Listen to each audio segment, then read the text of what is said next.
7 or 8 days ago, I was actually watching the Xiao movie called Dust in the Wind. It really captures my mind with his naturalistic and realism of the world that it's creating, but also it reminded about the Edward Young cinematography, and especially that Xiao movie is using one music motif through the whole movie, and it's being repeated constantly between the scenes. But it reminded me how the Edward Young is using the music and how their approach is different, though they are like the creators from Taiwanese new watching and rewatching Edward Young's movies. I actually how Young is a minimalist in his use of music. See it, for example, in the Terrorizers movie, in which he only has like 6 scenes in which the music is playing, and 4 of those scenes they are like bar scenes or restaurant scenes, or it's just the music of the background, and there are only 2 usage of music that they are like not the background and the creation of the world. They are just playing the emotion, and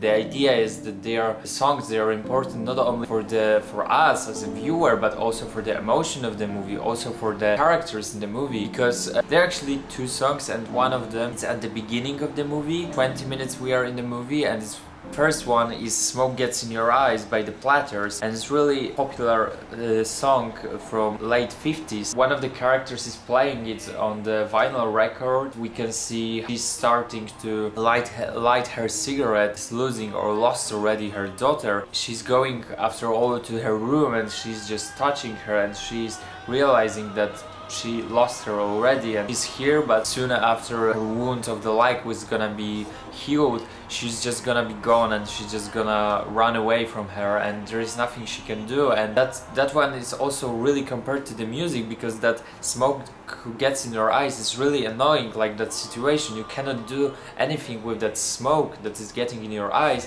and also you cannot do anything with that situation. That woman just cannot, and they are both like understanding. 1.5 minutes. That's actually part 1 of the song, Dark Room, and also the contrast. The song is really cheerful and really hot in it, but actually, and the montage is really slow pace, and music is also slow, and we don't see the faces exactly that we wanted. It's really good contrast also that Young is building the emotions, starting from the really low point of the emotions, and at the end it's really big, it's just blowing. And after that scene we are just moving forward to another scene when there is the girlfriend and the boyfriend, and that boyfriend has an obsession about the daughter in the previous scene, and he's photographed, and her boyfriend has an obsession about the new girl, and he's frustrated, and she's angry, and she's envious of her, and she's just throwing everything away. The contrast, another like dimension, because there you had like dark room, but the montage was slow. Here you have like the daylight, but the montage is fast. They're like throwing things and characters, they are storming, and they're more into the music. You have more and more emotions, because it is just growing. You have the big final also in that.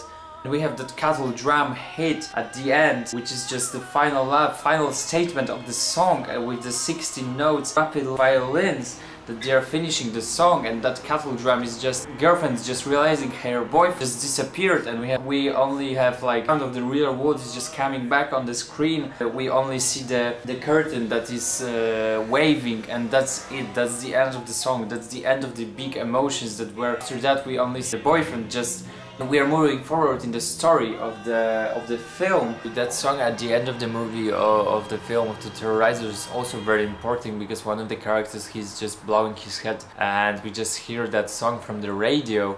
And also a lot of influence from American music. You can see in The Brighter Summer Day, for example. Like there's that whole Elvis Presley band that we can see on the picture, and there's also like that girl who's and her father in that day of the beach, when they are listening to the classical music. I think it was Beethoven. So we can see how Young was also aware of the music as an art even, and he also, we can see how great-minded was Young. He was actually had a really big knowledge about about the music, and he was a good listener. He was listening to the classical music during his film sets to get focused and get into the scenes. He's also playing in EE piano he's playing. You know, he was really aware how music is a powerful utility and how he can use it to emphasize the feelings or just to make a clues for us in the films. But he was really aware how to not overuse it, compared for example to the Hollywood productions. They are just, you know,